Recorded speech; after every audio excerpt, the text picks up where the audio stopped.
He gave up a crown. He gave up a country. He gave up his family, his title, his entire world for one woman. And now, sources say that world is quietly falling apart. Not with screaming, not with headlines, but with silence. The kind of silence that only comes when two people have already said everything that needed to be said, and none of it was enough. Tonight, we are pulling back the curtain on the real story of Harry and Meghan. Not the fairy tale, not the Netflix version. The truth, confirmed, documented, and devastating. Stay with me, because by the end of this, everything you thought you knew about this relationship is going to look completely different. Welcome to Royal Report Daily, your #1 destination for real royal news, verified investigations, and the stories the palace doesn't want you to find. I'm your host, and if you're new here, hit that subscribe button right now, because what we cover on this channel you will not find anywhere else. Every single week, we go deeper, we go further, and we go to places the mainstream media is too afraid to touch. Tonight is one of those nights. Let's get into it. Let's go back to the beginning. Because to understand where Harry is today, you have to understand what he sacrificed and why. Prince Harry, Duke of Sussex, sixth in line to the throne, walked away from one of the most powerful institutions on earth. He stepped back from royal duties in January 2020. He gave up his security funding. He gave up Frogmore Cottage. He eventually gave up his honorary military titles. He left behind his country, his brother, his father, a father who would later be diagnosed with cancer without Harry by his side. And he did all of it for love. That is not a small thing. That is not a PR move. That is a man who looked at everything the world had given him and said, "None of this is worth more than the woman I love." Most people respected that. Some disagreed. But nobody could deny the scale of the sacrifice. What Harry did not know, what nobody could have predicted, was how the years ahead would slowly, quietly, painfully test whether that trade was worth it. And by 2024, the world began to get its answer. If you want to stay ahead of this story as it develops, subscribe to Royal Report Daily right now. We are just getting started, and what comes next changes everything. In January 2023, Harry did something no royal had ever done before. He published a memoir. He called it Spare. And inside those pages, he did not hide.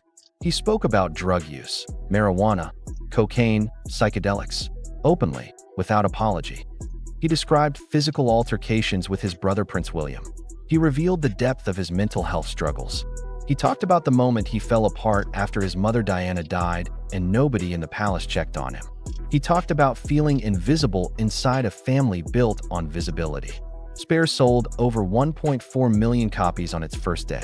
It became the fastest-selling nonfiction book in UK publishing history. And it told the world something important. Harry was done being quiet. He had years of pain stored up, and he was finally letting it out. But here's the part the headlines missed. Spare was not just a book about the royal family.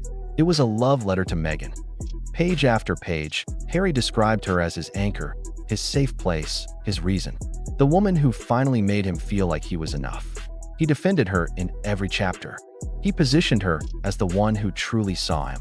So the question that has been quietly haunting royal watchers ever since is this. If he was that devoted, what happened between that book and today? Since Spare, Harry has gone quiet. Not partially quiet, almost completely silent.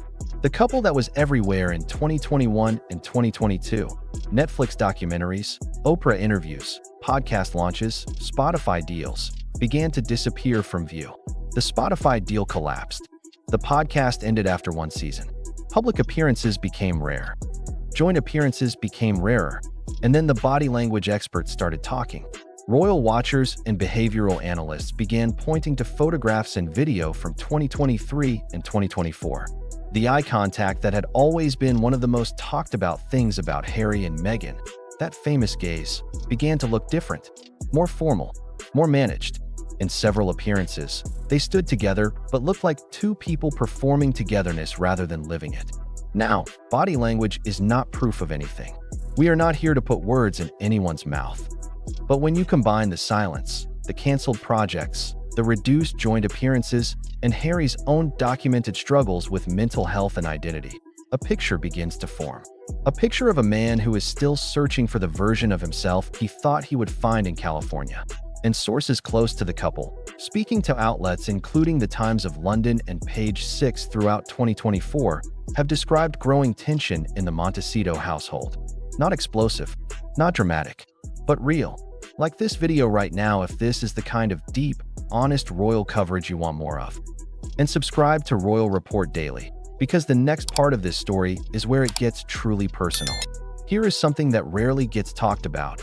Harry and Meghan, since leaving the royal family, have effectively become two separate brands. And those brands have started pulling in different directions. Meghan launched her lifestyle brand American Riviera Orchard in 2024, focused on home products, food, and the kind of aspirational California living she has always been drawn to. She relaunched her social media presence independently, amassing millions of followers with content that is polished, warm, and, crucially, focused on her, not on them. Harry, on the other hand, has continued his Invictus Games work, his mental health advocacy through the Better Up partnership, and his ongoing legal battles against British tabloids. Noble work, important work, but work that exists in a completely different world from Meghan's lifestyle empire. They are not building one life together. They are building two parallel careers that happen to share an address. And anyone who has been in a relationship knows, when two people stop being a team and start being two individuals sharing a space, something has shifted.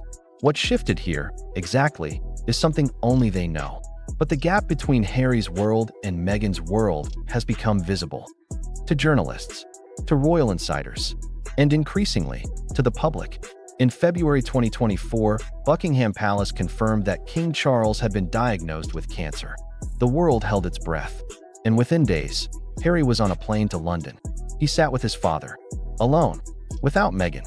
That visit lasted approximately 45 minutes, according to reports from the BBC and multiple royal correspondents.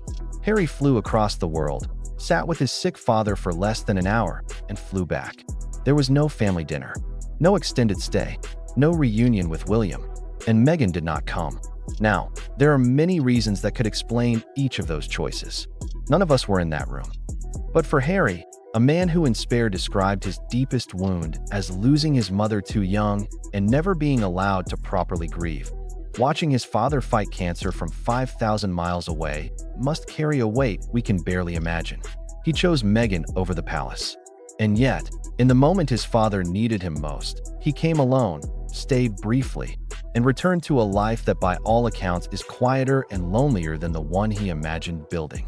That tension between the life he left and the life he chose is something that no Netflix deal and no Montecito mansion can resolve. It lives inside him, and sources say it is growing louder. Do not go anywhere. Subscribe to Royal Report Daily and hit that notification bell, because the final chapter of tonight's investigation is the one that answers the question everyone is really asking. What happens next? In May 2024, Harry returned to the UK again, this time for the 10-year anniversary of the Invictus Games. He attended events. He spoke beautifully about veterans. He was present, warm, and clearly in his element. But he also sat down for a rare candid interview with ITV's Good Morning Britain. And in that interview, he said something that stopped people mid-sentence. He said he would like to have his father back. He said he hoped for reconciliation. He spoke about family with an ache in his voice that was impossible to miss. This is a man who publicly, on camera, expressed longing for the family he left. Not anger, not defiance, longing. And then he got back on a plane, alone, back to California, back to Meghan, back to a life that, from the outside, looks less like the freedom he described and more like a very beautiful, very expensive, very quiet cage. That is not an attack on either of them. That is just what the evidence shows. A man pulled between two worlds, fully belonging to neither. The palace that rejected him, the marriage that may be changing, and a version of himself he is still trying to find. As of 2025, Harry and Meghan remain married. They have not confirmed any separation. They continue to share their Montecito home with their two children, Archie and Lilibet. But the silence around their relationship has become its own kind of story. Meghan is moving forward with her brand, her social media, her very deliberate public reinvention as an independent American woman of influence. Harry is moving forward too, with his advocacy, his lawsuits, his Invictus work. but they are moving forward in different directions. And royal experts, including Omid Scobie, who literally wrote the book on their relationship, have noted a shift in how the couple presents publicly. Less together, more separate. Whether this is the beginning of the end, a natural evolution of a very unusual marriage, or simply two private people protecting what little privacy they have left, only time will tell. But one thing is certain. The story of Harry and Meghan is not over. It is changing, right now, in real time. And Royal Report Daily will be here for every single development. Think about what Harry did. He stood in one of the most famous churches in the world, in front of billions of people, and he made a choice. Not the easy choice, the hard one. He chose a woman over an empire. He chose love over legacy. He chose the future over everything his past had built. And whether that choice is still standing or quietly crumbling, it will go down in history as one of the most human things a royal has ever done. Because underneath all the titles and the drama and the headlines, Harry is just a man who wanted to be loved, who wanted to belong somewhere, who wanted to stop running from the grief he has carried since he was 12 years old and watched his mother's funeral on television. We can debate his choices. We can analyze Meghan's moves. We can pick apart every appearance and every absence. But we cannot deny that at the center of all of this is a very real, very broken human story, and it deserves to be told with honesty. That is what we do here on Royal Report Daily. Every single time. That is all for tonight's investigation on Royal Report Daily. If this video made you think, made you feel, or made you see this story differently, hit that like button. It takes 1 second, and it means everything to this channel. Subscribe if you haven't already, and turn on notifications, because we post new investigations every week and you do not want to miss what is coming next. Share this video with one person who follows the royal story, because the more people who know the truth, the better. I'm your host. This has been Royal Report Daily. Stay informed, stay royal, and I will see you in the next one. You just heard something the mainstream media won't say. Subscribe to Royal Report Daily, and make sure you're here when the next chapter drops.